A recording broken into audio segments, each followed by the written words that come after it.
En esta oportunidad, bueno, tenemos una persona bastante especial y bastante importante para lo que viene siendo mi persona. Bueno, les vengo a presentar a lo que viene siendo la magíster, mi tutora, slash profesora de la Universidad Latinoamericana y del Caribe, la profesora Adriana Marín. Ella es licenciada en Estudios Internacionales de la Universidad Central de Venezuela. A su vez, también, como les comentaba, es magíster en Negociaciones Económicas Internacionales. El día de hoy viene con nosotros a conversar sobre la negociación. Un tema que es bien interesante y que es bastante complejo, sobre todo en temas políticos. La profesora se especializa más que todo en negociaciones económicas internacionales, pero también tiene una larga experiencia a través de lo que fue la Cancillería en el servicio exterior. Entonces también tiene este conocimiento sobre lo que es una negociación de carácter más político. En esta oportunidad nos gustaría que, bueno, que ella instruya a las bases del partido en esta área, porque es de vital importancia para un político saber negociar, entender cómo es un proceso de negociación, las claves del mismo, los principios que hay que tener presentes y, por supuesto, cómo llevar un proceso de negociación hacia un buen puerto. Más aún en este trance que estamos... Sobre todo en este proceso que estamos atravesando, que bueno, viene un proceso de primarias, pero después eventualmente va a tocar un proceso de unidad. Y la unidad implica la coexistencia y la cooperación con otros partidos políticos, y esto va a pasar necesariamente por procesos de negociación a instancias parroquiales, a instancias municipales e instancias regionales. Entonces, bueno, aprovechar esta oportunidad, darle el pase a la profesora y que, bueno, que tenga la oportunidad de, aprovechen de preguntar todo lo posible. De verdad, la profesora es lo mejor que van a encontrar en términos de negociación. Gracias, gracias. Porque él es mi alumno y bueno, es mi alumno y soy la tutora, o sea, entienden la situación, por favor. Bueno, muy buenas tardes. Como le indicó Elber, pues mi nombre es Adriana Marín. Bienvenido. Y efectivamente, gracias. Y efectivamente, pues yo soy profesora de la materia de Fundamentos Teóricos de Negociación, Manejo y Solución de Conflictos en la Universidad Latinoamericana y del Caribe. Y también soy profesora en la especialización de medios alternativos de resolución de controversias en la Escuela Nacional de la Magistratura. Fíjense, hoy vamos a abordar un tema que es un tema sumamente interesante, es un tema muy complejo, como es el tema de la negociación. Vamos a abordar entonces aspectos generales sobre el proceso de negociación, cómo podemos entonces efectivamente abordar la negociación. Comencemos entonces hablando un poco de la naturaleza de la negociación. Cuando yo me refiero a la naturaleza de la negociación es, bueno, ¿por qué negociamos? Veamos entonces cuáles son algunas de las características de esa naturaleza de la negociación. Fíjense, la naturaleza de la negociación está determinado en primer lugar porque estamos hablando que es un proceso inherente al ser humano. Todos y cada uno de nosotros estamos inmersos en ciertas situaciones que efectivamente nos van a conducir a un proceso de negociación. A veces estamos negociando y no sabemos que estamos negociando. Negociamos en nuestros hogares, con nuestros hijos, con nuestras parejas, en el trabajo, negociamos a nivel también en las escuelas, etcétera. Entonces es un proceso que es inherente. Además, ¿quién negocia? Nosotros somos quienes estamos adelantando los procesos de negociación. También hablamos de que es un proceso social. ¿Por qué es un proceso social? Efectivamente, quienes estamos interactuando en el medio para la negociación somos nosotros. Es un proceso social porque es un proceso que lleva una serie de etapas, implica un paso a paso. No todas las negociaciones son iguales. Vamos a tener negociaciones donde efectivamente vamos a cumplir una serie de pasos, sobre todo en las negociaciones que son formales, ya vamos a ver las etapas, pero hay negociaciones que son más sencillas, pero implica un proceso. Una negociación, por ejemplo, de un divorcio nos puede llevar mucho tiempo e implica un proceso no solamente desde el punto de vista jurídico de lo que implica el divorcio como tal, sino también entonces hay un proceso que tiene que ver con todo lo que es la adaptación de la familia a ese entorno, todo lo que tiene que ver con la parte de sentimientos, de emociones, etcétera. ¿Okay? Entonces, por eso hablamos también que es un proceso social. ¿Por qué ocurre la negociación?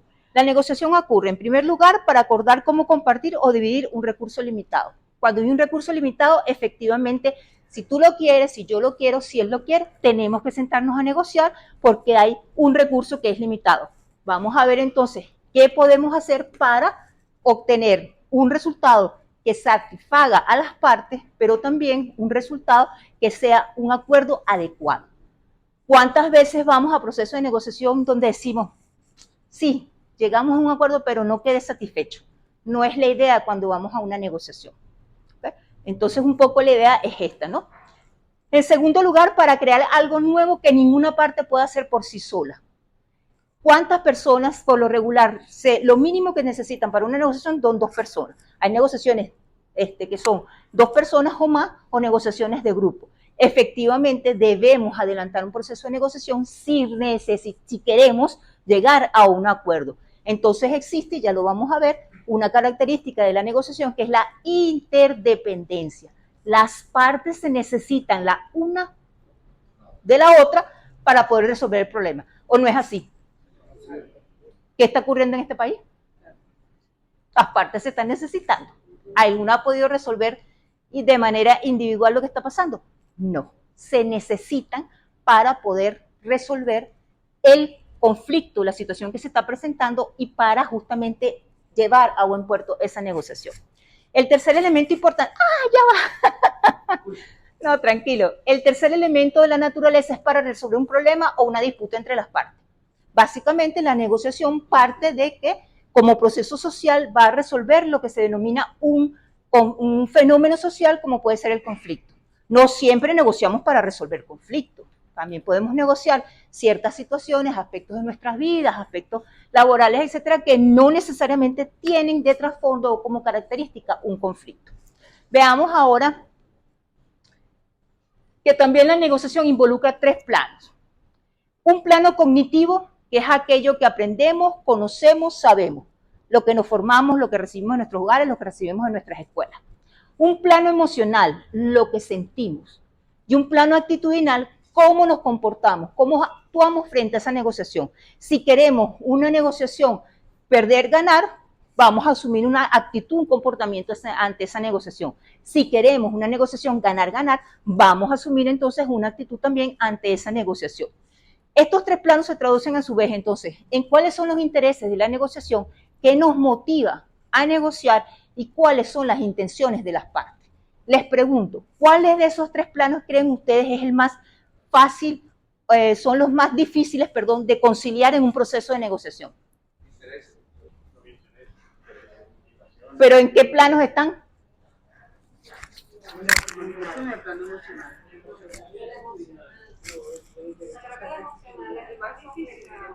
El más complejo, fíjese, la pregunta es ¿cuál es el plano más complejo para nosotros que logramos para conciliar en un proceso de negociación? Fíjense que hay... adelante. ¿Quién más tiene alguna opinión? En realidad los 3 planos son difíciles de considerar en un proceso de negociación, pero el plano cognitivo y el emocional son los más complicados. El cognitivo porque ya nosotros venimos con una computadora y con unas percepciones y con una cantidad de posiciones. Y entonces cuando tú vas a un proceso de negociación y resulta que tienes que ceder frente al otro, pero lo que piensa aquel no es lo mismo que yo pienso o no es la forma como los valores que yo tengo, entonces es difícil que el plano cognitivo logres conciliar el plano cognitivo de entrada. Cada uno tiene una percepción diferente de los problemas. Tenemos una lupa diferente de ver los problemas. Yo puedo ver un problema de una forma, pero tú puedes ver el problema de una forma, el amigo puede verlo de otra forma. Es difícil eso, pero es necesario conciliar ese plano. Y el plano emocional, porque bueno, efectivamente, ¿quiénes somos los que estamos negociando? Nosotros, y estamos negociando con todos nuestros sentimientos, con todo lo que ello implica. Entonces, en este particular es muy importante el manejo entonces de el manejo, la inteligencia emocional. Lo que se puede, eso se aprende. Lo que podamos, pues, en ese momento, cómo vamos a manejar la situación, cómo podemos enfrentar, cómo no nos va a molestar, no nos va a dar rabia, no nos va a producir ira, que se genere una cierta situación que nosotros consideramos que nos está afectando. Es ponerse en el zapato del otro, hasta cierto punto, hacerse ese reflejo. Fíjense que hablamos de la otra edad, que es justamente reconocer al otro y ponerse en el zapato del otro. Entonces estos 2 planos son muy difíciles, bastante difíciles de conciliar en los procesos de negociación. ¿Querías decir algo, amigo? Quería preguntar, ¿cómo logramos desmontar lo que tenemos? Es complicado el desmontaje, el desmontaje de las percepciones, pero es precisamente el ritmo que vaya tomando la negociación, el hecho de que, por ejemplo, se cree un ambiente de credibilidad, se crea un ambiente de confianza, se crea un ambiente hasta cierto punto de camaradería, por decirlo así, puede permitir que tú poco a poco vayas saliendo de esas posiciones. Por lo regular empezamos negociando en función a posiciones. Esto es lo que yo quiero. Y todos vamos buscando ¿qué? Ganar en una negociación. Nadie busca ir a una negociación que voy a perder. Pero debes estar consciente que tú tienes que ceder. Ahora, hay que administrar. Yo no voy a ceder por ceder. Yo voy a ceder, pero yo necesito saber en qué momento y cómo voy a yo administrar eso que estoy cediendo. Y hay una reciprocidad. Yo doy, pero recibo algo a cambio. ¿Okay? Entonces es muy importante tener eso, pero no es fácil desmontar eso. Por eso les digo que este tipo de formación, el aprender de las estrategias, de las herramientas para negociar, nos puede permitir justamente desmontar eso que tenemos, esa computadora, ese chip que tenemos allí adentro, ¿okay? Pero no es fácil, se requiere de mucha inteligencia emocional para poder justamente atender estos planos en una negociación. Quizás alguien pudiera decir, bueno, pero puede resultar tan fútil o tan innecesario. No, es que el que va a negociar va con todo esto, va con toda su carga, eso es tu ADN. Y no lo puedes dejar. Por más objetivo que trates de hacer en la negociación, va a haber algún momento donde te vas a sobresaltar, donde vas a manifestar algo con una inconformidad. ¿Okay? Pero es que es natural, somos los seres humanos somos nosotros que estamos negociando. Entonces, esto no puede ir desvinculado del proceso de negociación, ¿ok? Entonces, esto también nos permite entender ciertas reacciones o ciertas actitudes en los procesos de integración, en los procesos de negociación que, por ejemplo, se adelantan. ¿Ok? ¿No pudiera decir que teniendo un buen manejo o control de las emociones del otro, no pudiéramos lograr mejor ese reacomodamiento cognitivo? Ahí hay un elemento importante que es la persuasión. Si yo logro persuadir al otro, para persuadir al otro de una buena manera, de una buena forma, la persuasión es tratar de convencer al otro, traerlo a mi lado, pero basado en argumentos sólidos, en argumentos válidos, de una manera muy gentil, de una manera muy educada. Tú eso lo puedes lograr, ¿ok? Pero una cosa es persuadir y otra cosa es manipular, porque ya la manipulación estamos cayendo entonces en otra situación que no es lo adecuado y no es lo propicio. Entonces la persuasión juega un papel fundamental. El atraer al otro, y no es nada, porque alguno pudiera decir, si yo defino la negociación y digo, bueno, es obtener lo que es obtener del otro lo que yo quiero. Eso no tiene ningún carácter negativo, ningún carácter despectivo, ningún carácter peyorativo, por decirlo así. Es eso, negociar es eso. Yo necesito algo que el otro tiene. Yo necesito algo que tú tienes. Vamos a ver la forma entonces cómo podemos, y depende de la postura que lleva a la negociación, porque yo lo puedo creer todo. Entonces yo voy en una negociación, ganar, perder. Yo gano, tú pierdes. O voy en una postura de una negociación, ganar, ganar. Vamos a ganar los dos. También es importante establecer si cuando yo voy a negociar, quiero negociar. Permiso. Porque muchas veces es que voy por un compromiso, pero ya de entrada no quiero llegar a una negociación, sino a una concesión de otra parte para hacer lo que yo quiero. Hay un elemento muy importante que caracteriza la negociación, que es la voluntad de las partes. Tú tienes que ir voluntariamente a la negociación. Si tú no vas voluntariamente a la negociación, ya hay una contradicción, ya vas contrariado a la negociación. ¿Qué pasó durante la Primera y la Segunda Guerra Mundial? O sea, esas fueron negociaciones que fueron impuestas a Alemania. ¿Cómo quedó Alemania en la Primera Guerra Mundial? ¿Qué pasó en la Segunda? Y le robaron, etcétera, le pusieron todos los límites. ¿Y qué trajo? Eso dio lugar a la otra. ¿Qué trajo como consecuencia? Y eso fue una negociación impuesta, una negociación que se impuso. Y eso se negoció. Y eso se negoció. Y eso se negoció. No puedes imponer una posición de violina si no estás matando el que estás generando un conflicto más adelante. Porque, ok, perfecto, yo salí derrotado, tú me impusiste los resultados de esa negociación, pero mira después el desastre de la Segunda Guerra Mundial. Entonces, esas son cosas, uno de los elementos fundamentales es la voluntad de las partes a la hora de negociar. debe existir la voluntad de las partes. Y es uno de los elementos que caracteriza la negociación como un medio alternativo de resolución de controversias diferente a la conciliación, diferente a la mediación y diferente a un arbitraje, donde hay un tercero neutral y donde las partes pueden ir. Un arbitraje, tú decides, mira, el árbitro es el que decide. Y en la mediación tienes la figura de un mediador y en la conciliación tienes la figura de un conciliador. ¿Okay? En la negociación son las partes que se ponen de acuerdo. Puede haber un tercero, porque sí los hay, ¿okay? Pero en líneas generales las partes son las que deciden, vamos a resolver esto entre nosotros. Y siempre es mejor, por decirlo así. Fíjense que siempre se habla, no, porque los actores externos en la negociación venezolana. Ese es un asunto de los venezolanos, tenemos que resolverlo nosotros. ¿Okay? Ajá, el amigo. Pero tú tocas allí un tema que justamente esa era mi pregunta. En la mayoría de acuerdos o negociaciones suele haber un ente, o en este caso una representación que hace de intermediario, o que sea árbitro, y en este caso también esta persona a su vez, para juzgar imparcialmente, debería como renunciar a esas opiniones preconcebidas que ya trae acerca de las partes. Pues. Por lo regular, sí. Fíjate que por lo regular son mediadores o conciliadores, árbitros no tanto, porque un árbitro ya se somete, ya es un mecanismo jurisdiccional, ya va a una corte, ¿ok? Siempre la figura en estos casos es un mediador o un conciliador. El mediador sí va a intervenir puede sugerir a las partes, no solamente el mediador acerca a las partes, los acerca para que dialoguen. El conciliador va a acercar las partes, pero también va a hacer sugerencias. Pero efectivamente, en la negociación en principio son las partes las que van y dicen vamos a negociar, pero puede haber un tercero que intervenga, que acerca a las partes. Eso es completamente normal y es completamente aceptado. ¿Okay? Eso no genera ningún inconveniente. En el caso de la mesa de negociación que está en estos momentos en stand-by, vamos a decirlo así.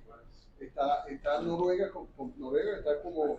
Están mediando en el proceso, ellos están mediando en el proceso, y sobre todo es una mediación que es producto justamente de la experiencia que tiene esa gente, de la experiencia que ellos tienen en procesos justamente de mediación en situaciones similares a las que están ocurriendo, ¿ok? La próxima, por favor, ¿alguien más iba? Hay otro elemento importante a tener en cuenta a la hora de la naturaleza de la negociación, valores, ética y principios. La próxima, por favor. ¿Qué son los valores? Son las cualidades del ser humano que guían su conducta y se reflejan en su actuar y su pensar. Es decir, los valores son ese plano cognitivo del que hablábamos. Eso viene conmigo en mi ADN. La ética, actuar de forma correcta y tiene como fundamento el libre albedrío, es decir, la voluntad de la parte. O sea, yo estoy dispuesto a actuar de buena manera, de buena forma, de una manera correcta. Es la disciplina que nos indica qué debemos hacer, las obligaciones que tenemos frente a los demás, conciliando los intereses personales con los intereses de la comunidad. Qué interesante. Entonces hay dos planos, un plano individual, el compromiso conmigo mismo, pero el compromiso también con mi comunidad. Y esto es un elemento fundamental que debe estar presente en todo proceso de negociación. La tercera son los principios, son postulados, reglas o normas que orientan a la acción de un ser humano. Se trata de normas de carácter general o normas de carácter universales. ¿Okay? Entonces, fíjense que estos tres elementos son fundamentales también a la hora de generar o llevar adelante un proceso de negociación. Y son fundamentales estos procesos. ¿Por qué creen ustedes que estos tres elementos son fundamentales a la hora de una negociación? Yo pienso, profesora, que son importantes porque la persona que va a actuar en esa negociación tiene que tener muy fuerte esas tres condiciones. Tiene que ser una persona de valores, calidad humana, tiene que ser una persona con ética y los principios, debe tener principios. De tal manera que si en esa negociación los actores no tienen estas tres condiciones, sí, la calidad de la negociación no es... Puede ponerse como en duda o en entredicho. Este sería el perfil ideal. El ideal más no, el deber ser más no siempre es. ¿Okay? Porque siempre vamos a ver, insisto, dependiendo de qué actitud asumamos frente a la negociación, esto va a estar presente o esto no va a estar presente. ¿Okay? Entonces es un elemento importante. Veamos entonces ahora los principios éticos. Bien común, legalidad, igualdad, idoneidad, veracidad, lealtad, solidaridad, rectitud, eficiencia. honradez y honestidad, capacidad, dignidad y justicia. Fíjense todos los elementos que están presentes en esos principios éticos, que son fundamentales también para adelantar un proceso de negociación y máximo cuando estamos hablando de un proceso de negociación que involucra a un Estado-nación, como es el caso de Venezuela. La próxima, por favor. Los valores éticos, honestidad, respeto, calidad, eficiencia, responsabilidad, compañerismo, compromiso, disciplina, accesibilidad y liderazgo. Qué importante el liderazgo en los procesos de negociación. ¿Quién tiene la capacidad para dirigir al resto? ¿Quién tiene la capacidad para comprometerse? ¿Ustedes negocian con cualquiera? Yo negocio con el que tenga la capacidad de que efectivamente, o sea, yo voy a aceptar esos compromisos y yo voy a cumplir esos compromisos. Entonces el liderazgo juega un papel muy importante y fíjense que es un valor ético. Un líder, uno sigue a un líder, pero no a cualquier líder. El líder debe tener una serie de características, ¿okay? Una serie que lo que justamente eso, ese elemento que me enganche, que me guste, esa persuasión, que me encante, ¿ok? Difícil de conseguir liderazgo, ¿ok? Entonces es un elemento importante. Veamos ahora, no me vayas a pasar todavía, veamos ahora la etapa de concepto.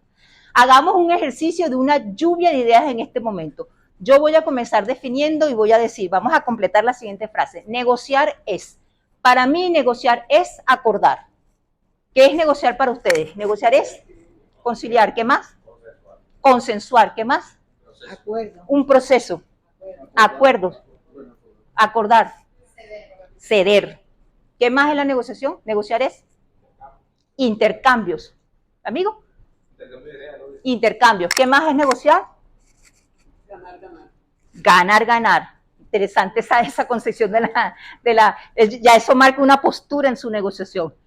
¿Qué más es negociar? Generar valor, crear valor en la negociación. ¿Quién más dijo algo en bien común? Es un elemento importante. Entonces, fíjense, todo esto que ustedes han nombrado en este momento son elementos que me permiten a mí definir lo que es una negociación. Veamos entonces esta lluvia de ideas de qué negociar es. Ahora sí, gracias. Negociar es tratar de conseguir algo, acercar posiciones, discutir, eso es también negociación. Derrotar al otro, también depende de la postura que yo asuma en la negociación. Convencer, argumentar, llegar a un acuerdo, cooperar para conseguir algo, comunicar lo que uno quiere, influir, no dar nuestro brazo a torcer, ceder por ambas partes, ocultar nuestros verdaderos fines, resolver diferencias, competir, persuadir, resolver un problema, luchar por el poder, debatir puntos de vista divergentes. Entonces ahí tenemos toda una gama de elementos que van a caracterizar o que me pueden permitir a mí definir lo que es negociar. Veamos ahora la próxima lámina. Fíjense que en esta relación de definiciones se observan diferencias claras.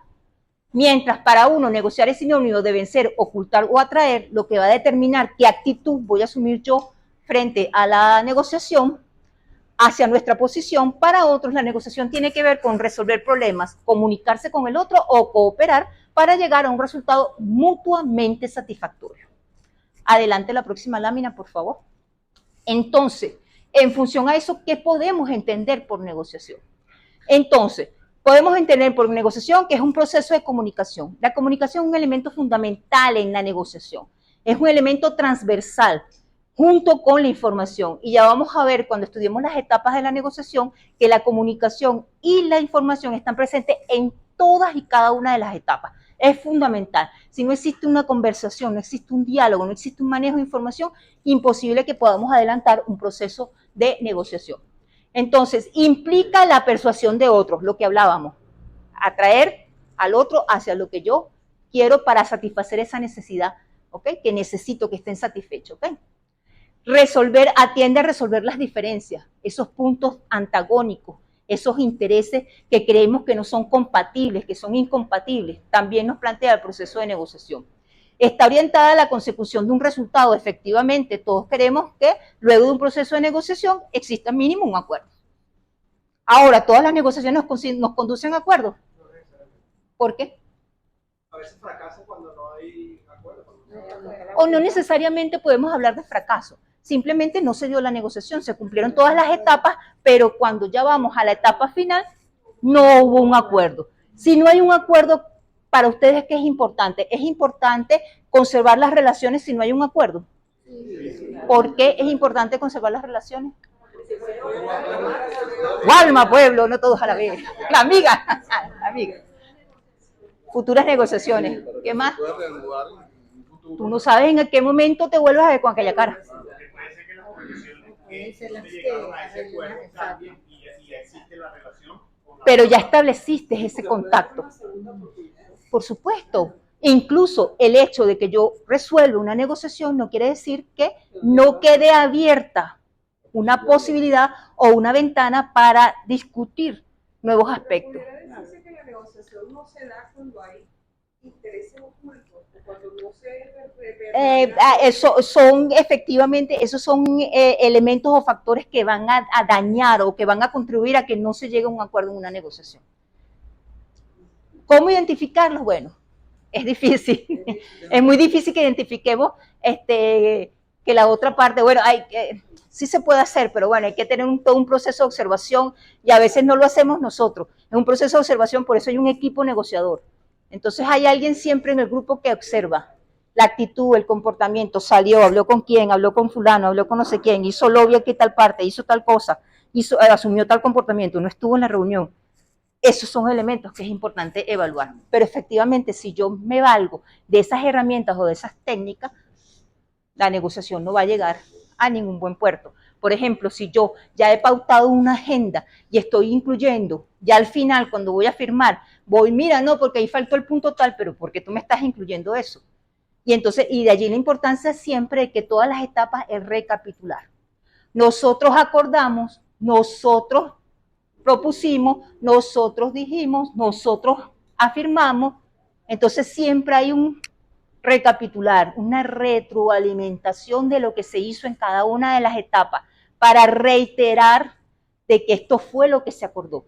Y al final, entonces no me vengas, me saltes con una cosa por allá que tú dices, bueno, pero yo esto no lo acordé. Se supone que todos los temas deberían estar sobre la mesa, no dejan nada oculto. Claro, pero no siempre pasa así, porque puede también, porque por ejemplo puede haber negociaciones donde no es necesario, o sea, no quieres resolver en eso, puedes resolver una parte de la negociación, pero puedes dejar otras cosas que estén por allí pendientes que no desees en ese momento y bueno, eso me da entonces a mí un ámbito o un campo para, bueno, ver cómo maniobro para afrontarme a eso. Cuando nosotros vamos a una negociación siempre empezamos a negociar los aspectos donde hay puntos de coincidencia, donde hay intereses compatibles. Te leí la mente, ¿viste? Donde hay intereses compatibles. Yo siempre empiezo, bueno, sí, cuando negociaba tocaba.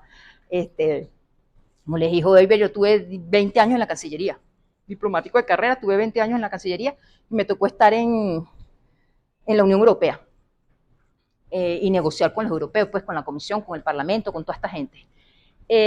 Pero casi siempre tú empiezas a negociar por las cosas donde tú ves que puede haber coincidencia, que puede haber afinidad y que sean lo más simple. Lo que llamamos el hueso duro de roer, lo dejamos porque también de eso que observemos en esos primeros días, los 2 primeros días, en eso que podamos hacer en el pasillo, en ese lobby, porque dicen que bueno, no, los diplomáticos trabajamos. Cuando uno está en una recepción, uno está trabajando. El diplomático que es diplomático está trabajando en una recepción. No estamos echándonos palos como a veces dicen. No, estamos trabajando. Porque tú en una reunión de esas te puedes conseguir a alguien con el que jamás en tu vida has pedido todas las citas del mundo, no has podido y lo conseguiste ahí. El diputado tal, el presidente del Parlamento, la comisión tal. Y ese es el momento. Tú llegas, pum. Venezuela, pum. Y ahí lo agarras. Entonces, fíjense que es interesante, claro, lo más difícil siempre, porque también tienes que esperar de una serie de instrucciones, etcétera, y observar cómo es el ambiente. Cómo está el ambiente, cómo está el tema de las alianzas. Que estamos, exacto, tú haces un mapeo, una radiografía, porque el contexto incide muchísimo en un proceso de negociación, puede ser determinante un proceso de negociación, porque tú puedes ver si las partes verdaderamente tienen la disposición para negociar, o si no, simplemente estamos perdiendo el tiempo, ¿ok? Entonces es un elemento importante. Es normal que se agreguen elementos de interés en esa negociación durante el proceso, solo que hay que saber cuándo insertarla. Hay que saberlo, porque en principio hay que seguir la agenda que se fija para la negociación, que es en la etapa hay una etapa pre-negociación, que en esa etapa tú deberías ya sentar cuál es la agenda de los puntos que yo voy a trabajar. De allí no deberías salirte, pero claro que puede ocurrir, porque cada negociación es diferente, toda negociación es completamente distinta. Puede haber elementos que en la misma discusión que se están generando necesitemos insertar, pero eso tiene que partir también entonces de un acuerdo de quienes estamos allí sentados en esa mesa para incorporar ese punto. Y por ejemplo, en negociaciones entre estados, nosotros tenemos la obligación, por ejemplo, de consultar a capitales, si eso conviene o no conviene, denme el visto bueno. Por ejemplo, negociaciones en el ámbito de relaciones internacionales, que son las que más manejo. Si eso conviene o no conviene. El que ese punto se incluya, entonces pedimos opiniones, sí, entonces perfecto. Hay un voto positivo, podemos incluirlo. Pero claro que sí, la misma dinámica de la negociación te puede ir dando todos esos elementos, ¿ok? Entonces, fíjense, está orientada a la consecución de resultados, un proceso formal con reglas y normas específicas. Sobre todo las negociaciones a nivel internacional son negociaciones formales. Deben tener una agenda, deben seguir unos pasos, etcétera, y deben tener unas normas. Es importantísimo tener claras las normas de juego al inicio de una negociación. Porque si no, entonces empezamos a hacer lo que nos da la gana, a desviar el curso de la negociación, y no es la idea, ¿ok? No todos los procesos van a ser tan formales. De repente en una negociación en mi casa con mis hijos, no voy a ser tan formal tampoco, voy a cumplir todas las etapas de la negociación, pero hay unas normas. Eso está clarísimo. Hay una...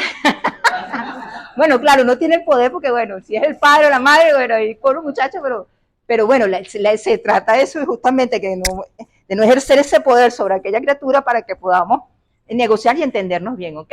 Pero en líneas generales, pues un proceso formal con reglas específicas que inciden en las relaciones personales, muy importante, porque como les digo, quienes estamos negociando somos nosotros, ¿ok? Y eso va a tener definitivamente una incidencia. Y si no llego a un acuerdo, conservo las relaciones, que es muy importante. Y implica una actividad de cooperación. Ese es el ideal, el estadio ideal. Una negociación ganar-ganar, que implique cooperación, ¿ok? La próxima, por favor. Entonces, ya hemos definido, ya hemos visto la naturaleza, ya hemos definido lo que es una negociación. Veamos cuáles son las características de la negociación. La lámina, por favor. ¿Quién quiere leer las características de la negociación, por favor?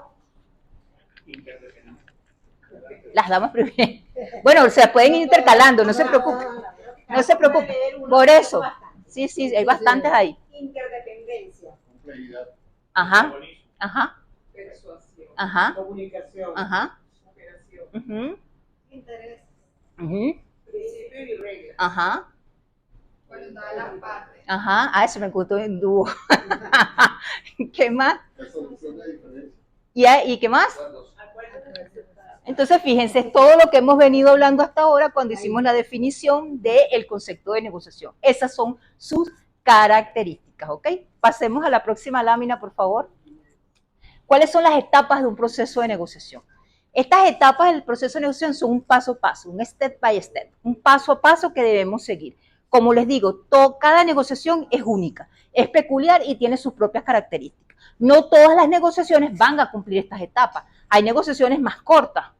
Una negociación donde yo abro mi negociación, discuto con mi muchacho y le doy. Y esto es lo que va. Y este es el acuerdo que subimos. Que no es la idea. La idea es que hagamos la negociación, pero son etapas más cortas. Una etapa una etapa previa donde nos sentamos, la etapa donde nos sentamos a dialogar y conversamos, y una etapa de cierre. Bueno, acordamos esto. Tú vas a llegar a las 8 de la noche a la casa. Pero vas, no, a las 8. Pero si la fiesta empieza a esa hora, llegas a las 8, no importa. O sea, ese tipo de cosas, ¿ok? Igual llegas a las 8, ¿ok? Pero hay procesos, como les dije, en el caso de negociaciones formales, con normas y reglas que sí es un proceso mucho más elaborado, implica un número de etapas más importante. Y siempre es importante, y es una etapa de la que nos olvidamos, que es la etapa post-negociación. Siempre nos olvidamos de esa etapa. Llegamos al acuerdo y se acabó esto. ¿Se acabó esto? No. Yo tengo que hacer un seguimiento de eso. Tengo que hacer un seguimiento de ese acuerdo. Tú no sabes en qué momento, porque primero tú tienes que garantizar que lo que allí se dice, esos compromisos que se adquirieron en la negociación se cumplan. Porque si no, entonces, ¿qué hacemos? ¿Para qué negociamos? Simplemente para tomarnos la foto y llegamos a un acuerdo. ¿Qué ha pasado con este tema? ¿Qué ha pasado con ese tema? Eso se acordó, ¿verdad? Se llegó a un acuerdo y eso se acordó, pero nosotros no hemos visto eso todavía. Dice por ahí, creo que hay un proceso, que sí, que no. Bueno, pero eso no lo hemos visto, que se materialice. Pero hay un proceso, pero eso no se ha materializado todavía.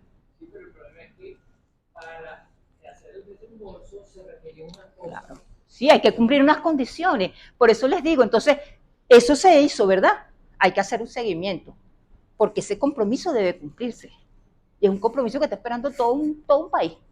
¿Okay? Entonces, es un elemento allí importante. Veamos fíjense, la etapa de los procesos, las etapas, estos son, digamos, de un proceso formal de negociación. ¿Okay? Como les digo, esta etapa, pueden haber etapas que se salten dependiendo de la negociación que tengamos enfrente. Pero en principio tenemos una etapa de preparación. Es esa etapa justamente previa al proceso justamente de la negociación. Tenemos entonces, la información es importante, toda la planificación estratégica y todo lo que es la parte logística, una planificación táctica que tiene que ver también con elementos de logística y una planificación comunicativa. Fíjense lo que les dije, la información y la comunicación van a ser transversales en todas las etapas del proceso de negociación. Después tenemos propiamente el encuentro. En el encuentro, entonces, se estructura cómo va a ser la negociación. Vamos a establecer las normas, vamos a establecer las agendas, ¿ok? ¿Qué es lo que vamos a discutir? El inicio como condicionante del proceso, la autoafirmación, que es muy importante, la relación con la otra parte, empiezan esos contactos lo más cordial posible que podamos, ¿ok? En el proceso de la negociación, las percepciones que percibimos, cómo va a ser este proceso, qué está pensando, está vislumbrando aquel, qué querrá aquel y qué estoy queriendo yo y cómo puedo entonces ver qué es lo que él está buscando y qué es lo que estoy buscando yo. Y el encuentro comunicativo, nuevamente la comunicación presente. Tenemos propiamente la etapa, la fase dura del proceso de negociación, que es el debate, que es la comunicación, que es el diálogo, que es el intercambio de posiciones. El fijar justamente cuáles son mis intereses, cuáles son tus intereses, dónde puedo ceder, dónde no puedo ceder, qué voy a recibir a cambio, ¿ok? Entonces están los elementos necesarios para el debate, las fuerzas que están presentes en toda negociación, poder, tiempo de información, importantísimo. Nosotros determinaremos cuánto tiempo va a durar esa negociación, qué poder, quién, hacia dónde la balanza se inclina. Con el término del poder es un elemento importante también en una negociación. Quien tenga el poder real, pues tendrá mayores capacidades posiblemente de tratar de imponerse. Ojo, pero no siempre ocurre así. Entonces, no siempre el más grande es el que va a someter al más pequeño o es el que va a imponerle la negociación al más pequeño. Veamos el caso de David y Goliat. Entonces, fíjense ustedes ahí qué interesante lo que pasó allí, ¿no?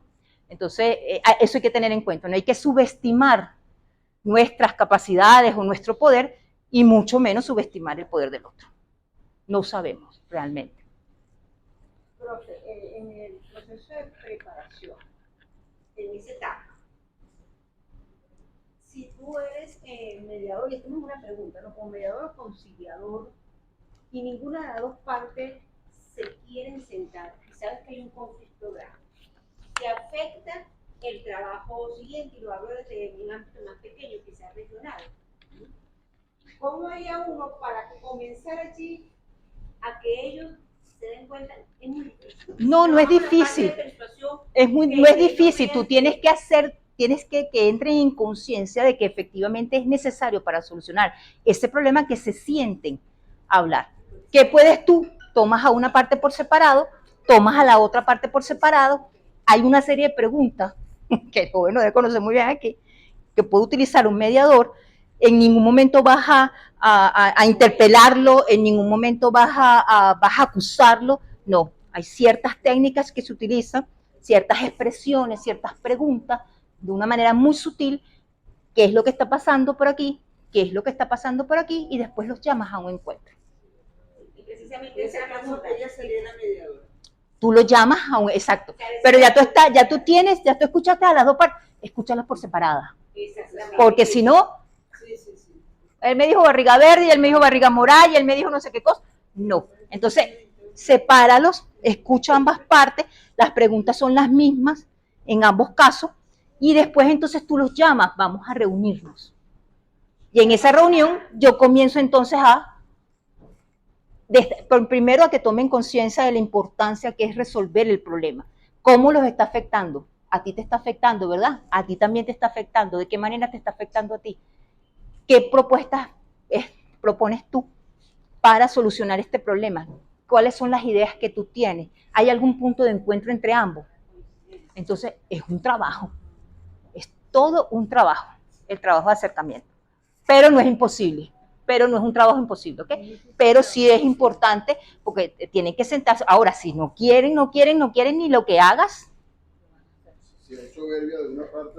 Pero termina, por ejemplo, el caso de nuestro partido, termina afectando el trabajo del partido. No, claro, es que va a terminar, no solamente va a terminar afectando el trabajo, no solamente un partido, sino el trabajo de una comunidad, de una sociedad, de todo. Porque eso va a afectar completamente todo lo que es la dinámica. ¿Okay? Entonces es importante tener en cuenta esos elementos, tratar de traer a esas partes a que por lo menos se sienten. Fácil no es, y menos en un contexto como este. Individual sería importante, digamos, empatizar a esta parte con la otra parte. Claro, se haría con ambas, pero eso pudiera ser. Sí se puede. ¿Es posible la reconciliación de las partes? Puede darse que definitivamente los intereses sean tan incompatibles, que el conflicto sea tan incompatible que no llegues a ningún tipo de resolución y no llegues a acuerdo. Y ni siquiera reconserves las relaciones. Una negociación puede ser más o menos compleja si hay más o menos diferencias, si hay menos puntos de encuentro. Cuando hay menos puntos de encuentro en una negociación es más complejo el proceso de acercar a las partes. Lleva mucho más tiempo, necesita de muchos más recursos. Pero si la situación se está dando entre dos miembros de una institución, yo creo que hacerles ver a ellos que Claro. es el encuentro de ellos. El encuentro, y ahí hay un elemento muy importante.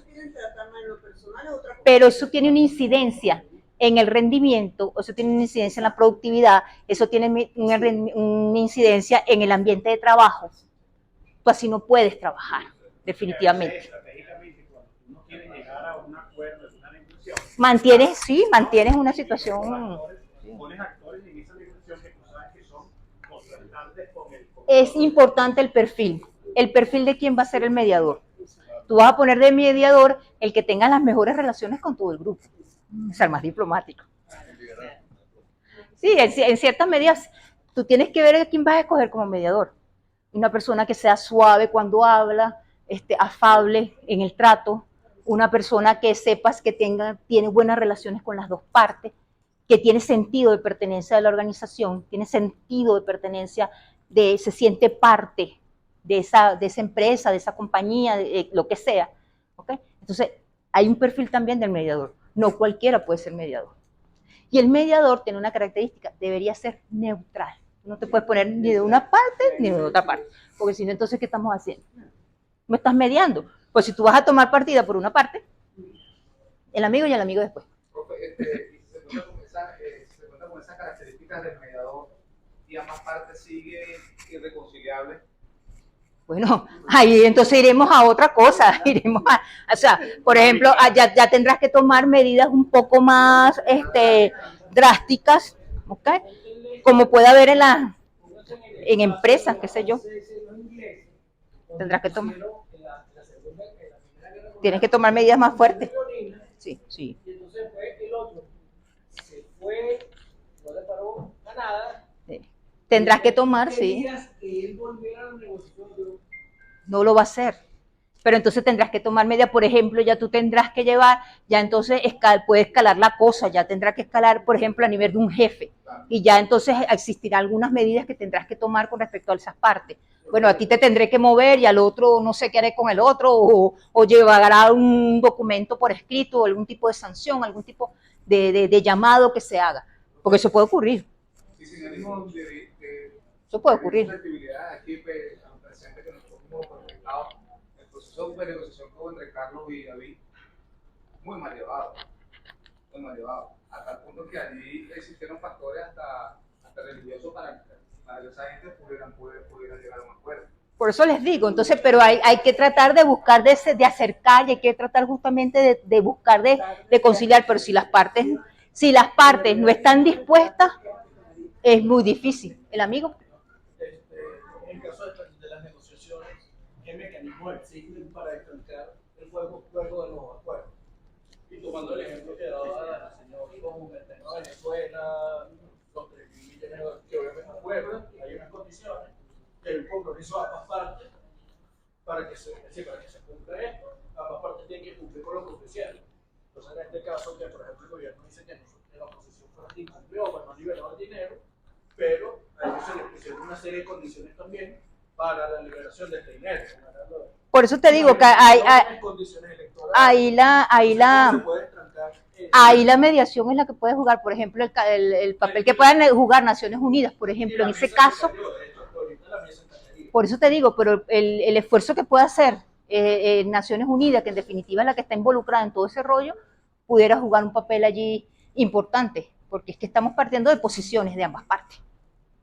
Y al yo negociar en función a posiciones, mira, es muy difícil conseguir. Y es una negociación compleja, o sea, no estamos negociando por una negociación compleja, una negociación muy, muy compleja. Porque cada uno está hablando para su lado, cada uno quiere y nadie quiere ceder, y yo lo que quiero es recibir, recibir, recibir. Y así es muy difícil, muy, muy complicado. Desde ese punto de vista, estos son conceptos aplicados quizás a negociaciones de cooperación internacional, de relaciones de países, pero nosotros estamos enfrentando una negociación política, que quizás aquí hasta las estrategias pudieran ser... Y una negociación muy compleja, pero en el fondo estos son elementos que tienen que aplicarse en la negociación, indistintamente de que sea una negociación política. Esto tú lo tienes que cumplir en esa negociación. Si tú no tienes una agenda, ¿cómo vas a negociar? Sí, lo que pasa es que de repente cuando vemos que per se viola en los principios, o sea, cuando vemos parte de las personas que están negociando, o sea, hablamos de legalidad, transparencia, oye, o sea, todos sabemos que aquí hay una parte de esos actores que están negociando que más bien van en contra de todos esos principios, lo que están haciendo. Y es de lado y lado. Y eso es de lado y lado, porque no es exclusivo de una, es de lado y lado. Pero es que también puede haber el juego puede estar en mantener la situación, el status quo de lo que está pasando. Una negociación también puede estar orientada a eso. Yo no quiero modificar lo que está ocurriendo. Yo quiero mantener el status quo porque conviene mantener el status quo. Y está obstaculizando un verdadero proceso de negociación. ¿Okay? Entonces tenemos los elementos del debate y los elementos del cierre.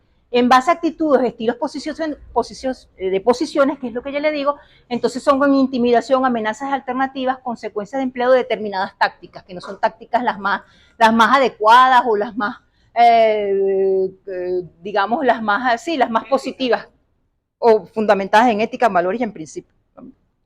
Hay ese tipo de negociación, la que pasó en Colombia, Santos Park, donde aparentemente fue un ganar-ganar, pero que la sociedad no lo aceptó.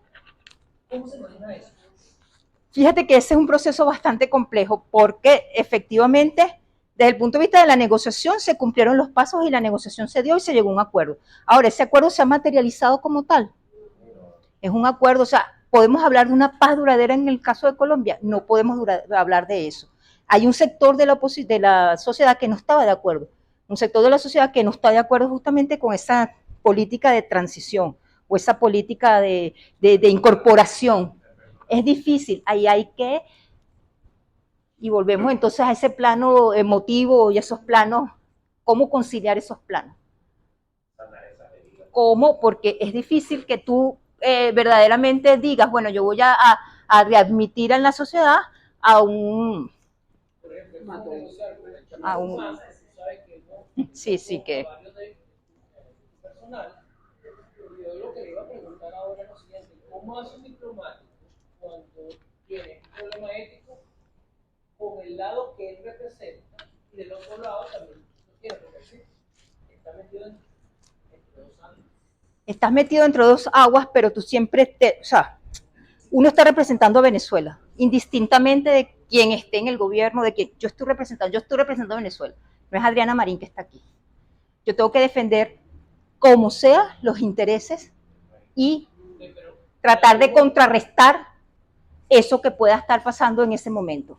En estos momentos no es fácil, no es nada fácil, porque puede haber efectivamente un choque entre mis planos cognitivos, mi plano, sobre todo el cognitivo, de estar frente a algo que yo no comparto, pero me toca defender. En el caso de la mesa de negociación. Eso sí, disculpa un momento, eso sí, a mí me tocó durante los primeros años y había con que yo tenía argumentos jurídicos, leyes, cosas que podía, pero llega un momento en que verdaderamente tú dices, o sea, hasta aquí me paro y ya no puedo y no puedo defender lo indefendible. Entonces, es complicado. Ahorita el ejercicio de la diplomacia es muy complicado. Es muy complicada y de allí también un poco, bueno, la desprofesionalización que se ha venido presentando en Cancillería. Pues. No es fácil la cosa. Sí, claro, sí, el embajador, sí. Sí. Sí, porque es complicado. Ahorita no es nada fácil hacer ese ejercicio en estos momentos. En el caso de la mesa de negociaciones luego de México, o bueno, donde sea que le instalen, entre el gobierno y la oposición, sería mejor que tuviera un diplomático del lado de lado.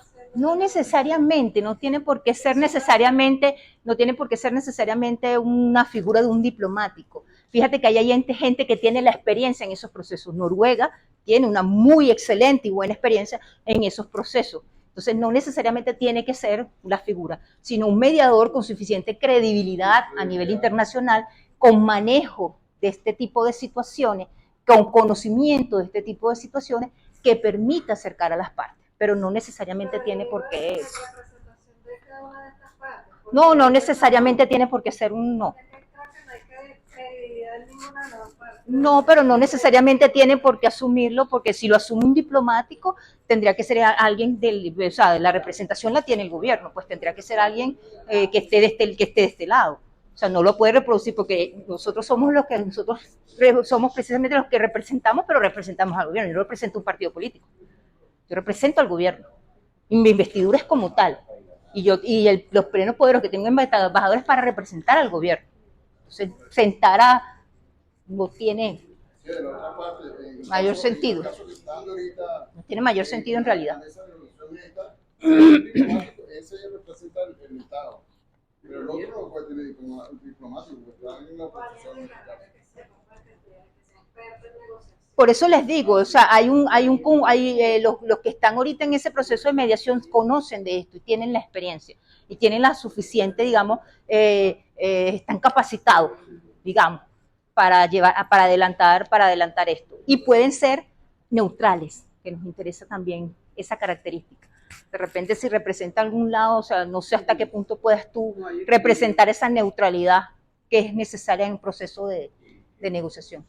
Una definición que a mí me gusta de lo que es la negociación es verla como un proceso de unas partes que tienen unos intereses encontrados, al final del cual ambas partes van a quedar mejor haciendo la negociación que no haciendo. Claro. Esa es mi definición preferida de negociación. Sí. Es una de las razones por las cuales se negocia. Exacto. Ahora bien, ¿qué sucede? Porque veo que hay muchos comentarios sobre el tema de México. ¿Qué sucede con México? Y aquí está bien expuesto en la parte del debate, ¿no? El poder como elemento importante dentro de la negociación y el debate. El asunto con México es que estamos tratando de negociar, hay dos partes que están negociando, en donde una tiene todo el poder y la otra no tiene con qué negociar, no tiene el poder suficiente para negociar. Por eso es que esa diferencia de poder a la hora de debatir no puede ser muy extremo, muy grande, porque si no, no habría necesidad de debatir, porque una parte simplemente se impone a la otra. Cuando el poder no, la diferencia de poder no es tal, no es de tal magnitud, entonces sí es posible ir a una negociación donde yo espero obtener de la otra parte algo a cambio de ella ceder también algo.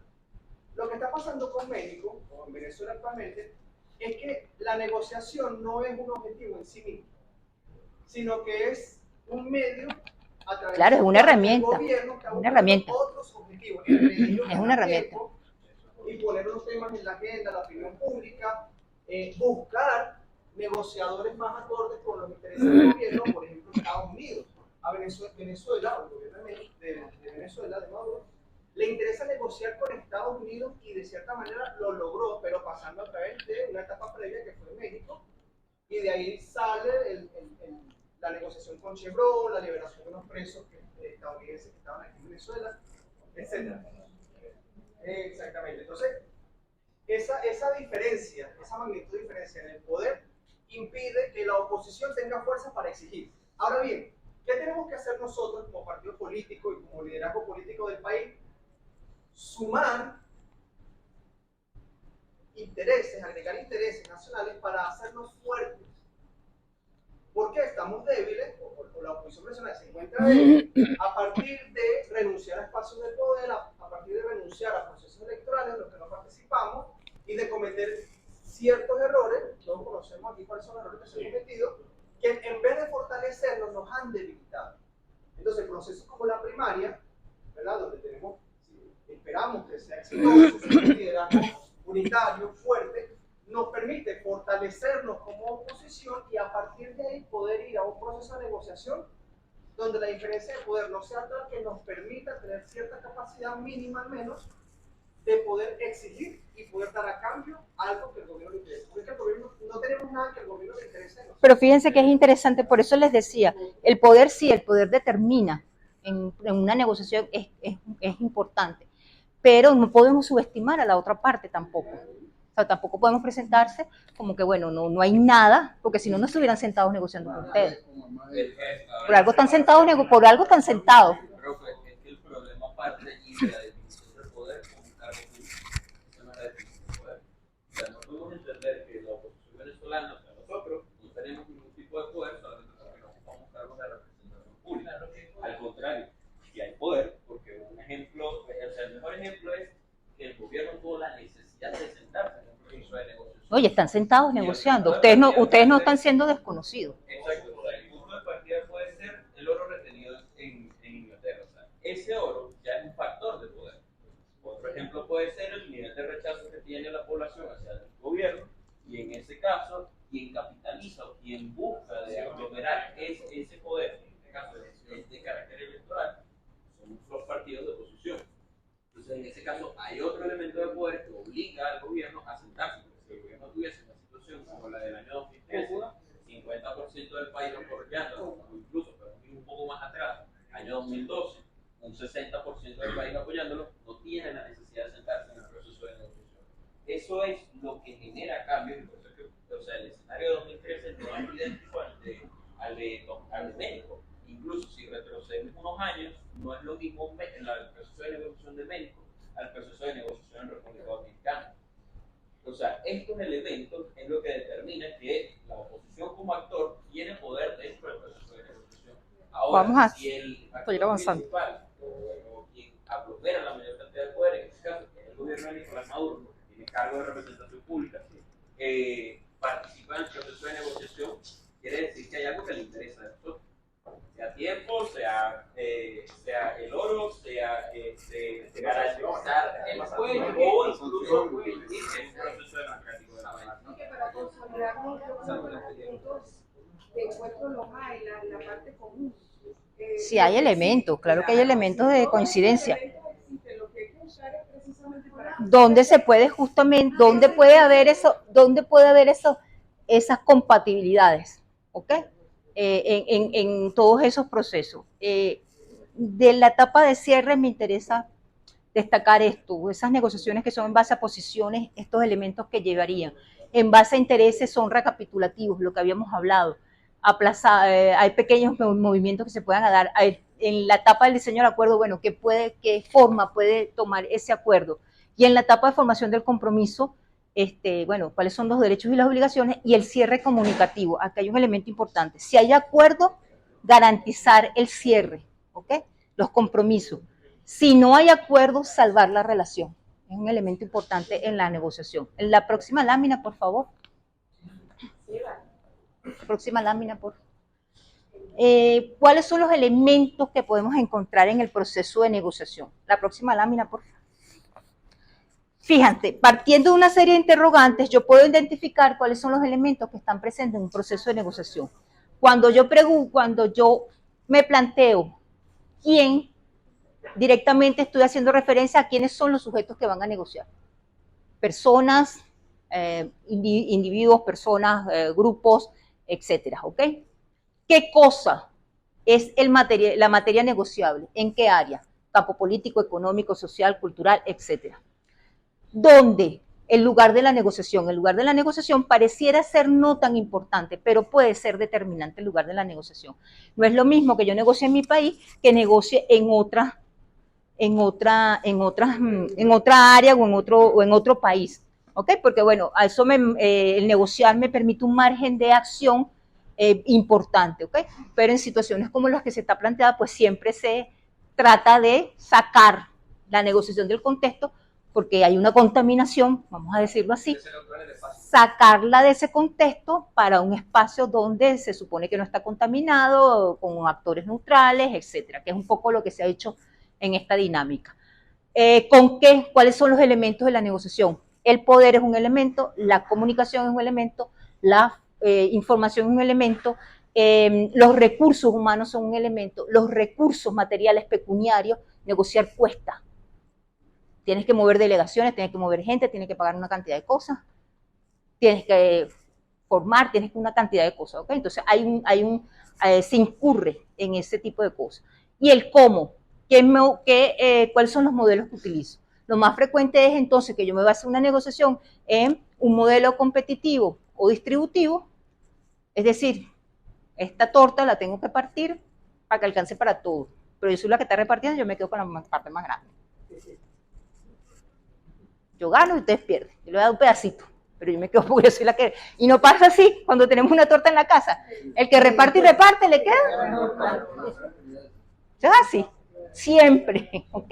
O nos podemos fundamentar en un modelo entonces de cooperación o integrativo, o manejarnos dentro de un modelo fundamentado en intereses o un modelo basado en principios que ya vamos a ver que tiene un método, que es el método Harvard de negociación. Adelante la próxima lámina, por favor.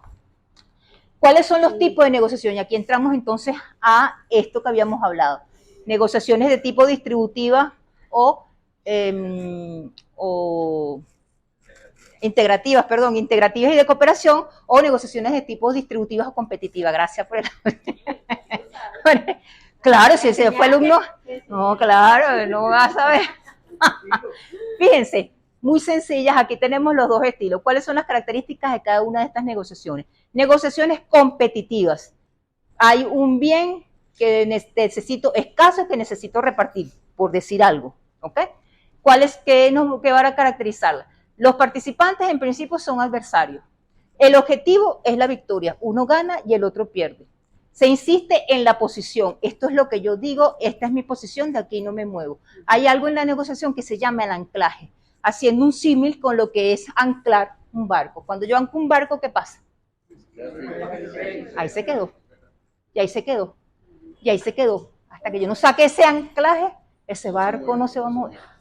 Y entonces aquí esto es, y me anclo aquí, y yo lo que quiero es esto, y yo lo que quiero es esto, y yo lo que quiero es esto, y de aquí no salgo. Y el otro está, yo lo que quiero es esto, yo lo que quiero es esto, no.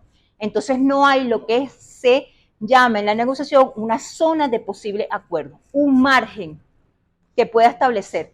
Yo doy una oferta inicial, el otro da una oferta inicial, ¿cómo tiene que ser esa oferta? Una oferta creíble. Yo no puedo estar negociando en base a una cosa que yo no... Una cosa extrema que yo sepa que, bueno, yo quiero vender algo en 70 y tú no, pero tú quieres darme 50. Yo no puedo aceptar eso. Yo soy el que está vendiendo, el que tiene el bien, y tú lo necesitas, entonces yo te voy a... Ahí iniciamos es un regateo, ¿no? Que si vas a medir, que si no sé qué, pero... ¿Ok? Pero bueno, el regateo puede dar paso a una negociación, pero es lo que siempre hacemos cuando vamos al mercado con el portugués, cónchale, bájame, ese tipo de cosas, ¿ok? Pero en principio, si se insiste en la posición, de entrada es muy difícil que se avance hacia esa zona de acuerdo posible. Ese renglón donde las partes puedan efectivamente conciliar, llegar al acuerdo posible. Dentro de este margen podemos acordar ciertos temas para seguir avanzando, ¿ok? Se contrarrestan argumentos, al otro se le dice cualquier cosa, barriga verde, tripa morada, eso no es válido por esto, ¿ok? Se amenaza, no se muestra el límite inferior de la negociación, se exigen ganancias para llegar al acuerdo y se intentan sacar los mayores beneficios. Estas son negociaciones competitivas. Cuando entramos a una negociación colaborativa que implica un ganar-ganar, que es una negociación se llama integrativa porque integra justamente todas las partes, es decir, ese pastel yo lo puedo ver un poco más grande a que simplemente agarrar y dividir, no, ese pastel yo le puedo crear valor en esa negociación. Quizás algunos de ustedes se queden sin comer el pastel. Que no es la idea, ¿no? Pero a lo mejor algunos de ustedes se quedan sin comer pastel. O sea, o yo que reparto digo, no voy a comer pastel, no importa. Yo tengo otro en la casa. Exacto. Exacto. O yo tengo uno en mi casa. Entonces yo puedo. Entonces fíjense que es un elemento importante. O ver. O sea, ¿qué me quiero yo comer de ese pastel? A mí de repente lo que me encanta es el relleno o la capa de arriba. Eso es lo que más me encanta del pastel. Bueno, mira, aquí tienes toda la capa del pastel, es para ti. También. Entonces tú vas creando ciertas condiciones, ¿ok? Entonces fíjense, en unas negociaciones colaborativas, en principio los participantes son amistosos. No digamos que son, bueno, amigos, panas, pero bueno, sí hay una relación afable, ¿ok? Y un respeto y sobre todo un reconocimiento del otro. Eso es muy importante en una negociación. Si yo no reconozco al otro, olvídese. Si yo no reconozco a la contraparte, estamos fritos. Así de sencillo. Puede haber casos donde incluso en esta negociación los intereses no sean igualitarios sino equitativos. Sí. Fíjate, la idea es más que los intereses, el resultado es lo que debe ser equitativo. Más que los intereses siempre van a ser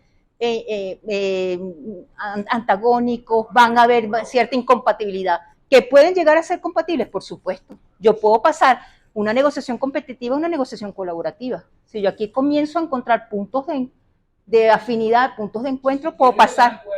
Claro, puedo perfectamente jugar a esto y pasar de una a otra. Se confía en el otro, un elemento muy importante, el elemento de la confianza, el elemento de la credibilidad, esa empatía que se pueda crear. Se insiste en el acuerdo, el resultado que vamos a obtener se informa. No hay un elemento de eso que hablábamos por ahí, de esos temas ocultos, esas cosas ocultas. La información es clara, es transparente. Ojo, también tenemos que saber administrar. ¿Qué vamos a informar? Tampoco es que nos vamos a ir desbocados y vamos a dar todo. No, de entrada no. Uno tiene que administrar la información. Yo no puedo ir de entrada y dar toda la información porque entonces, imagínate, me descubrieron todo. O sea, soy un libro abierto. No es la idea, porque en algún momento la información es poder. Y la información te va a permitir entonces a ti, justamente, bueno, en qué momento puedo yo apretar, o en qué momento puedo yo aflojar. Pero por lo regular hay un mínimo de información que yo puedo suministrar a la parte. O sea, ¿por qué no? Que yo puedo dar. Se muestra cuál es el límite inferior, se intenta cubrir las necesidades de la otra parte, es muy importante ponerme en el zapato del otro. Bueno, vamos a ver qué es lo que él quiere. Nunca asumir lo que el otro quiere, eso es un error en una negociación. Yo voy a tratar de entender qué es lo que él quiere para ver qué podemos hacer para llegar. Pero nunca de entrada, bueno, si es que él quiere toda la torta, vamos a dársela. Aunque hay personas que en una negociación puede ser que, por quitarme un muchacho de encima, ay sí, qué sé yo, sí, haz lo que es. No vamos a negociar nada, es más, no hay negociación, vamos, llegas a la hora que a ti te dé la gana. Entonces, también ese es un elemento que es importante allí a tomar en cuenta, ¿no? Se puede llegar a aceptar pérdidas para llegar al acuerdo. Yo no hablaría tanto de pérdidas, sino que se ceda, que podamos ceder. Esas son las concesiones y eso también hay que saber administrarlo. No lo veamos tanto como una pérdida. Veámoslo como una concesión y esa concesión debe llevar detrás una reciprocidad. Yo te estoy dando, pero tú me vas a dar algo a cambio, porque tampoco... Sí. Profesora, la palabra negociación hoy en día está muy satanizada en la sociedad venezolana. Sí. Piensan que fulano está negociando con aquel, cuando por ejemplo va a comenzar, que se van a encontrar las partes. Sí. Generalmente el de la oposición va y le da la mano al otro, ¿verdad? Entonces esa foto sale en la luz pública y la gente ya comienza allí a decir, mira, eso es, pero eso es un mínimo de educación. Un mínimo de educación. Unas partes deben tener la relación indistintamente de que de la situación que esté, debe haber un elemento importante en la negociación también debe cubrir, hay un cierto protocolo, hay un mínimo de educación que debe mantenerse. Tú no vas a llegar a negociar y vas a empezar a tirarle al otro cosas y no te va a dar la mano. No, debe haber un mínimo se debe ser afable en lo mínimo, o sea, son normas básicas de convivencia.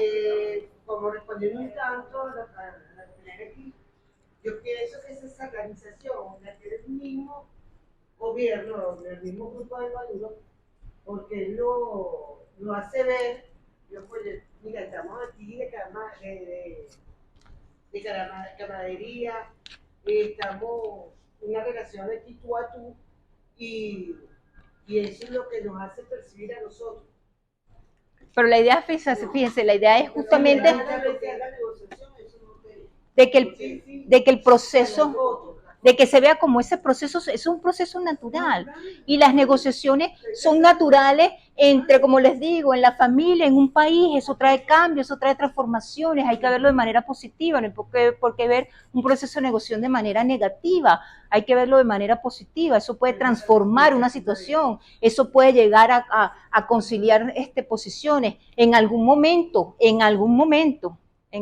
se pensó con el proceso de paz en Colombia que eso se podía llegar a dar a través del proceso de negociación.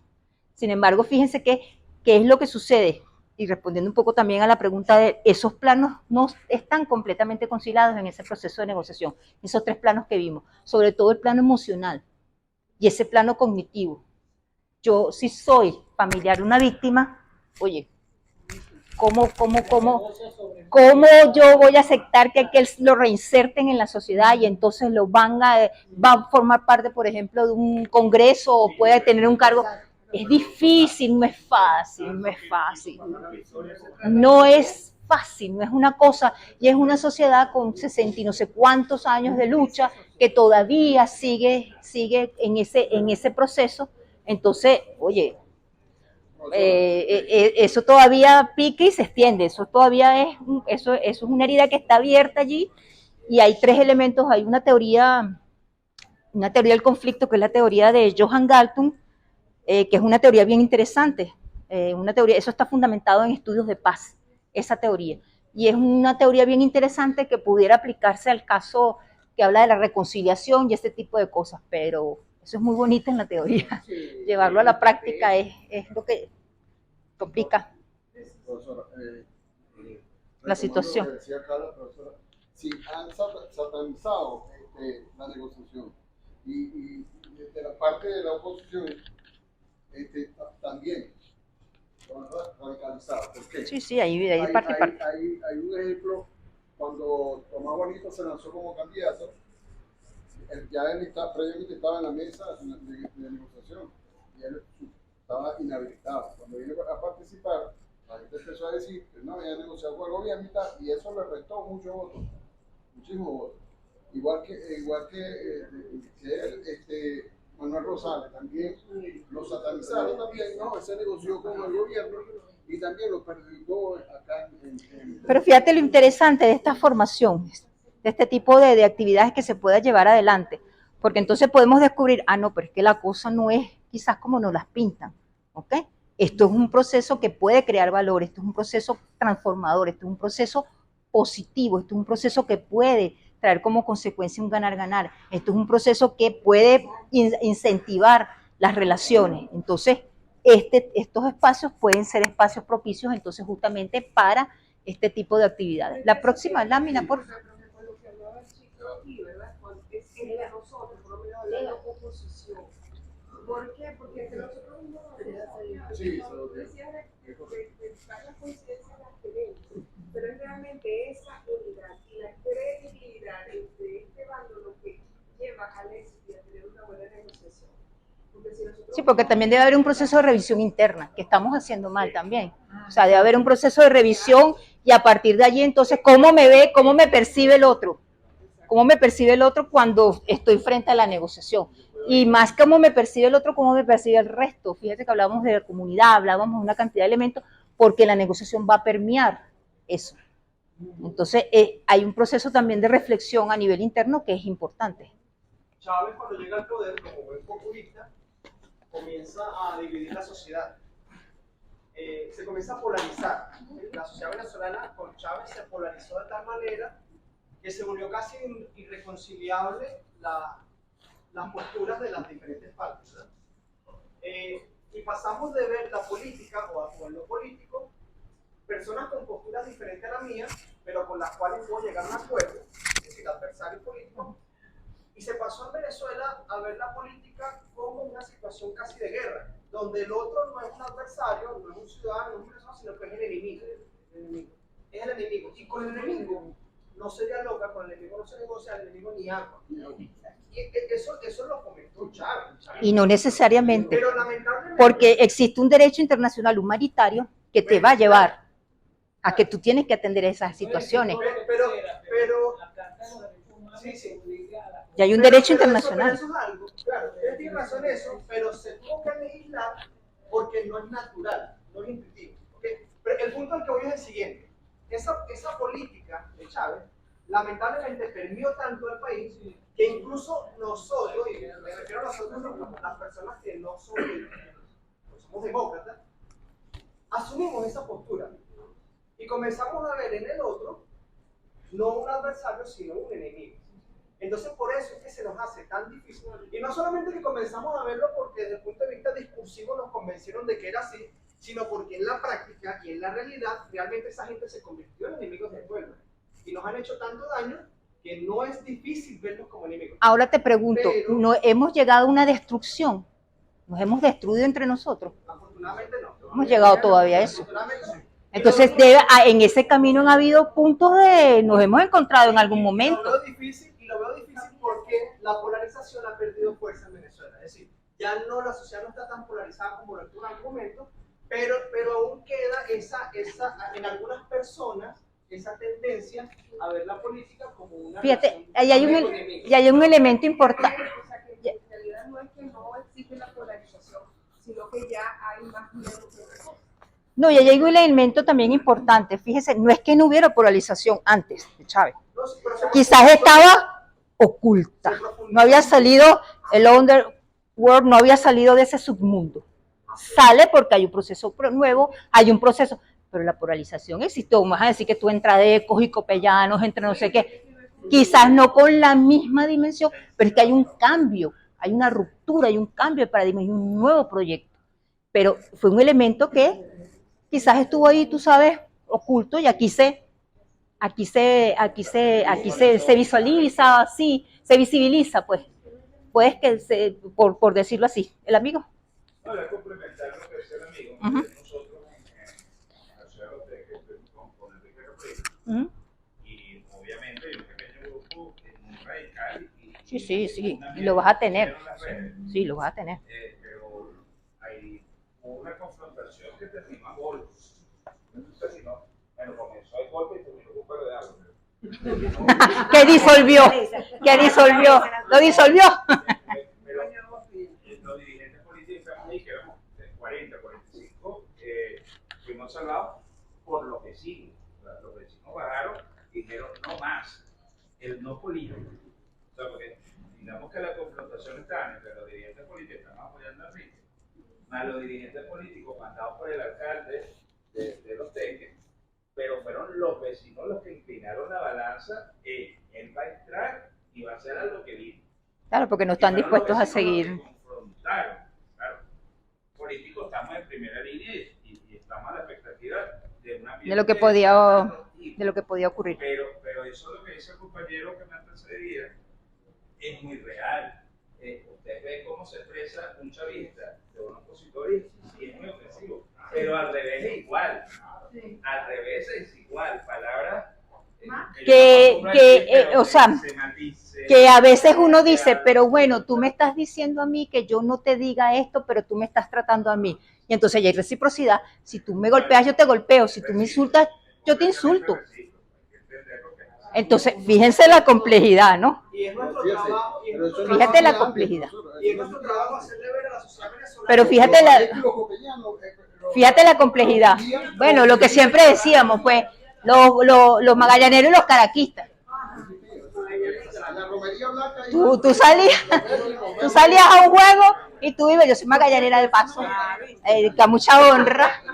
¿Ah?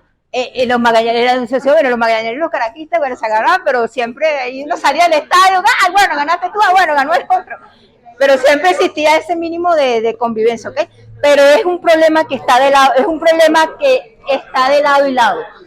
¿Ok? Entonces, por eso fíjense lo difícil y lo complejo que es el tema. Hay unas cosas que anteceden. Por ejemplo, Magallanes tú vas a un estadio y en la misma línea se pueden sentar caraquistas y magallaneros. Sí. Dentro de la misma familia, el esposo de magallanero, el esposo de caraquista, y hay una convivencia sana. Ahora, lo podemos llevar de repente, estamos hablando de deporte, pero en ejemplo, en el fútbol no es igual. No, bueno, los hinchas no van a... O sea, tú no puedes unir la barra de Caracas con la barra de Táchira, porque ahí lo que hay es confrontación y golpes. Sí. O sea, no se pueden sentar en la misma línea.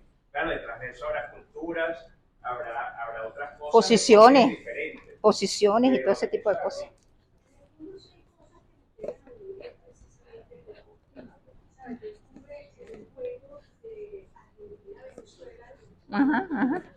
Ajá. Bueno, eso era los rojos por los blancos. A todo el mundo. Le decía a un amigo, yo a ver si le di un piso. Mira, pero es que les voy a decir una cosa, en definitiva, somos venezolanos. Y nosotros somos sui generis. No hay nadie como nosotros, se los puedo decir. Yo viví mucho tiempo en Europa y no hay nadie como nosotros. No hay nadie como nosotros. En un momento de solidaridad, en un momento de Tejería se estaba cayendo, ¿verdad? Indistintamente que el alcalde fuera no sé qué cosa. ¿Qué hicimos? Todos salimos, pana, todos salimos allá adelante. Entonces, esas son las cosas, mira, ya hasta se me erizan los pelos, porque esas son las cosas que nos unen.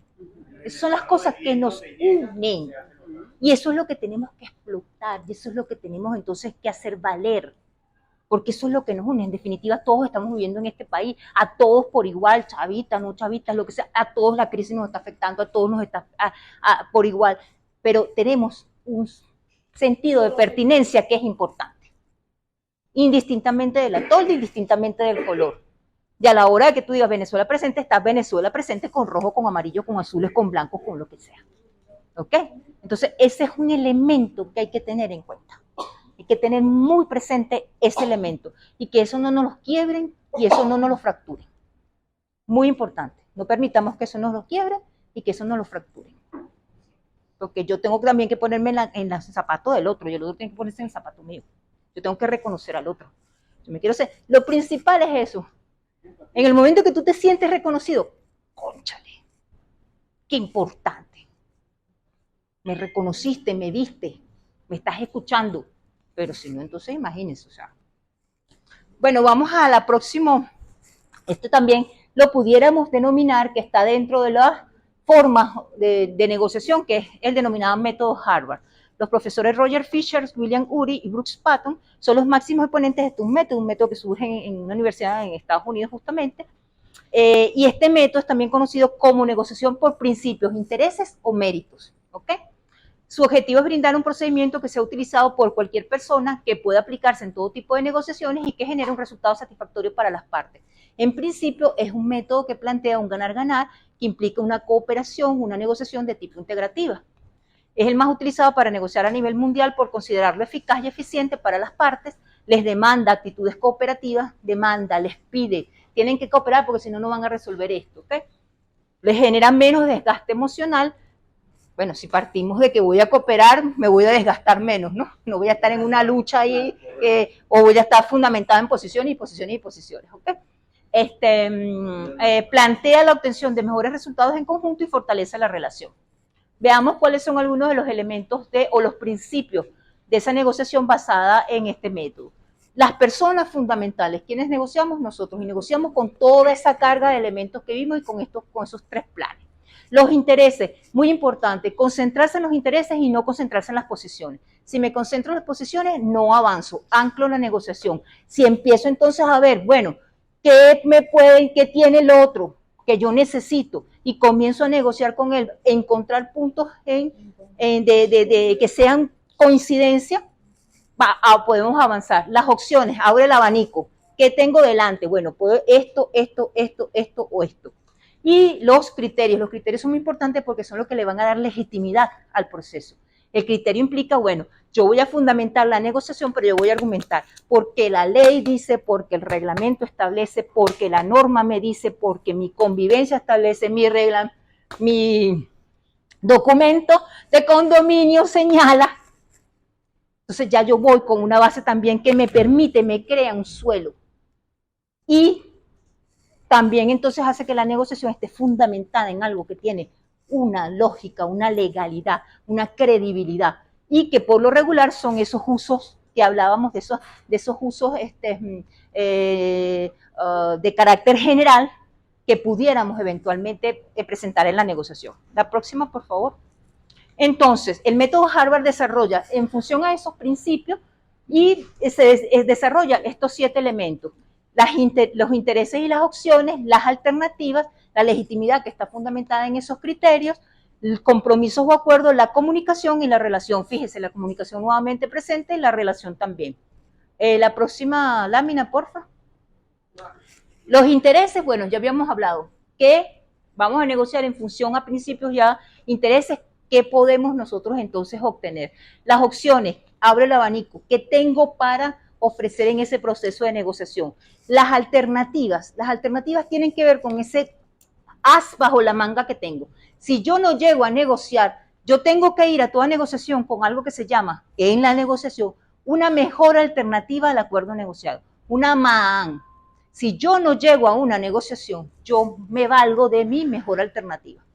Si lo que yo voy a tener en una negociación es peor a esa mejor alternativa, yo no negocio, me paro en la mesa y chao, yo tengo una mejor alternativa a esto.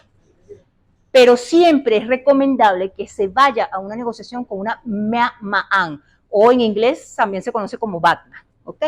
Mejor BATNA, B-A-T-N-A, que es la mejor alternativa a un acuerdo negociado.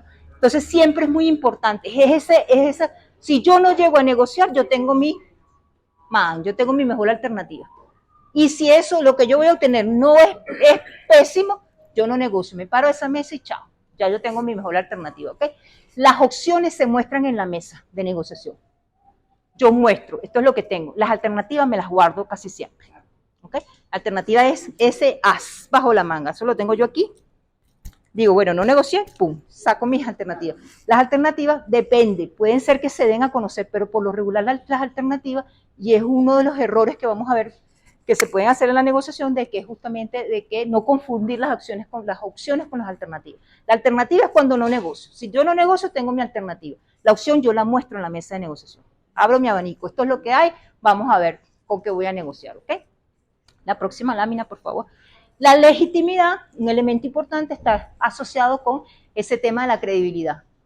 ¿Sobre qué me puedo fundamentar? ¿Qué argumento, qué regla, qué norma, etcétera? Puedo yo justamente utilizar para poder validar ese proceso de negociación. Esto es muy útil, porque esto sienta unas bases muy importantes. si yo respeto mi constitución, ahí está, una constitución novísima, una constitución de primera y de avanzada. Si yo respetara la constitución, caramba. ¿Ok? Pero ahí hay cosas que están establecidas. Pero ahorita ya. Ok. Bueno, terminamos con esto y paramos porque los compromisos o los acuerdos son muy importantes. Si partimos de esa negociación, si partimos de ese hecho que vamos a cooperar, el resultado debería ser esto. Y muy importante hacerle seguimiento a estos compromisos y a estos acuerdos, ¿ok? Entonces, pueden ser de tipo verbal o pueden ser de tipo escrito, pueden asumir también diferentes, digamos, acuerdos, resoluciones, reglamentos, directivas, como ustedes lo quieran llamar. Pueden adquirir diferentes tipos de denominaciones, el instrumento jurídico como tal donde quede sentado el compromiso. La próxima lámina, yo creo que ya con... y la comunicación y la relación. La comunicación es fundamental. Y la relación, como les dije, si negociamos, perfecto. Si no negociamos, hay que mantener la relación. ¿Ok? Es fundamental. No sabemos en qué momento volvemos a retomar ese proceso de negociación, que es lo más probable, y muy probable que sean los mismos actores con los cuales nos vamos a sentar a negociar. ¿Ok? Entonces, con esto ya terminamos y vamos, creo, un receso, ¿verdad? ¿No? Ya seguimos. Ok, entonces vamos a darle esto es un cuadro comparativo, ¿ok? De los tres tipos de cómo es el comportamiento de estas variables en una negociación cooperativa, en una negociación competitiva y en el método Harvard, ¿ok? Aquí tienen esto. La próxima, por favor. Vamos a pasar entonces ya a... Pasa esa si quieres. Pasa esa. Esa me interesa. Las reglas en una negociación. Una negociación, como les dijimos, si es un proceso formal, debe cumplir con una serie de reglas, ¿no?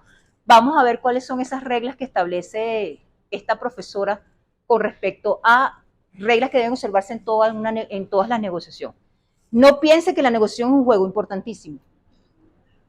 Esté preparado, hay que prepararse para la negociación. Conozca los aspectos relevantes de su propia personalidad, tendencias conductuales, así como sus necesidades, objetivos y poder. No solamente suyo, sino también el de la contraparte. Es fundamental. Perciba y evalúe los aspectos relevantes de la personalidad, las necesidades, el poder y el comportamiento de la contraparte. Practique las reglas para escuchar, hablar, filtrar y observar de una manera efectiva. La observación es fundamental. Eso me va a dar a mí la radiografía y el panorama de qué está pasando y cómo voy a actuar. Cómo puedo, con qué actitud puedo asumir. Nunca pierda el control de sí mismo, siempre busque puntos y objetivos en común, aprenda cuándo seguir adelante y cuándo retirarse, mantenga su integridad personal y confíe en usted, muy importante, que nadie lo saque de quicio y que nadie lo saque de su casilla. De esto, quien sabe más aquí soy yo. Yo estoy preparado y yo vengo a defender y yo tengo unas instrucciones y yo voy a cumplir. Nunca negocie con alguien que no tenga la autoridad para negociar, estás perdiendo el tiempo. Tiene que ser con la persona que se pueda comprometer. Confirme el estatus de la negociación, póngalo por escrito cuanto antes, el acuerdo. La próxima, los errores más frecuentes. Asumir lo que la otra parte desea. Sobreestimar sus debilidades y subestimar las debilidades de su contraparte. No, pero es que ese es un batequebrado en eso. Ojo con eso, ojo con eso. Mantener un plan fijo ante información nueva o adicional. Establecer objetivos muy optimistas o muy pesimistas también. De repente vamos con bueno y de repente bueno. Establecer objetivos de tomar posturas sin un razonamiento y respaldo que puedan ser y que son comunicados a la otra parte. Hacer una contrapuesta ante una oferta irracional irracional de la otra parte. Permitir que la otra parte sepa que está presionado por un plazo, importantísimo. Si el otro sabe cuáles son las debilidades de la negociación, estamos fritos. No lo podemos permitir. Enfocarse en lo que la otra parte obtiene, responder algo para lo cual no está preparado, no decir que no de una manera aceptable. Próxima lámina, que creo que es la final. Y si la negociación se basa en el método Harvard, no confundir las opciones con las alternativas. Las opciones son las que como negociadores ponemos sobre la mesa de negociación, mientras que las alternativas son las que se manejan en caso de no llegar a un acuerdo satisfactorio, que bien podrían ser pararme de la mesa de negociación, ir a un juicio, etc. Esa es mi mejor alternativa a un acuerdo negociado. Sucede mucho en negociaciones laborales, por ejemplo. ¿Okay? Y normalmente las alternativas son desconocidas para la otra parte. Y ahora creo que sí. Gracias por su atención. Volamos. Pásenla, pues. Sí, sí, pásenla. Pásenla. Pásenla. Al perfil del negociador. ¿Cuál es el mínimo, o mejor dicho, te hablo de Y la otra. Sí, ahí están esa y esta otra de las habilidades. Ajá. usted nos habló de un mínimo de formalidad a la hora de hacer una negociación, ¿verdad? Sin embargo, me parece que hay procesos de negociación a veces un poco implícitos. O sea, que como que no se dice que se está negociando, pero hay un debate a través del cual se puede llegar a algo. Sí. Se lo planteo por la siguiente situación.